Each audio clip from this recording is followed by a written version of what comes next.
Hi, in this tutorial, I'm going to show you how to install HTTPS on your local machine, on your local development. So I have my local web development open up. As you can see, I'm using XAMPP localhost, and you can see the connection is secure.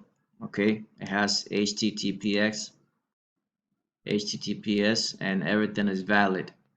Sometimes you need this for for some local development like WordPress.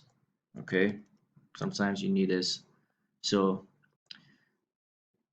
here are some the instructions on how to install this. I have this on also on the description, and I'm going to go over all the steps for you.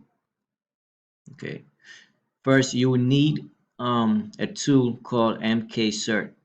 Okay, you have to go to this website and install this tool on your local machine. Depending on your operating system, follow the instructions and install it. Once you have this installed, you just need to run this command line, and it will install the certificate on your system.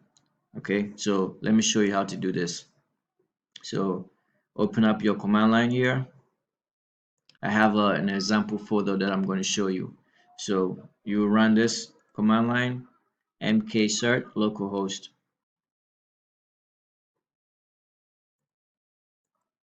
Okay, now let's see. Go here, paste. Oh, just copy again. All right. You run this command line and it will generate the certificate for you. And as you can see, it tells you when it expires. So let's go to this folder location so you can see. So I have this two certificate here.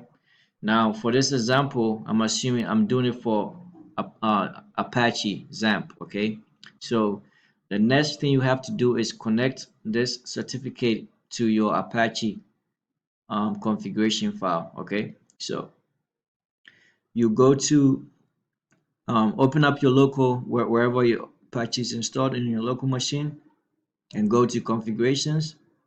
Go to this location basically, conf, and go to extra. Open up this file. I'm going to use Sublime to open this file. You could use any tool you want. And then search for these two locations, XSL certificate file and SSS certificate key file. Okay, and then point it to the location of where you have these two files installed. So the key file you have to install the local key.pm. The certificate you have to install, you have to point it to this location. Okay, so if you go back, you could see you could see these two files. You just have to point to them and that'll be it. You have to restart your server and that'll be it. For mine is here, but for just for testing purposes, I have it here too. Okay, once you have this, you'll be able to have you could restart your Apache, and then you stop it and restart it, and you will have it here, and everything will be nice. Please leave leave a comments if you have any issues, and let me know. Okay, hope this helps. Thank you.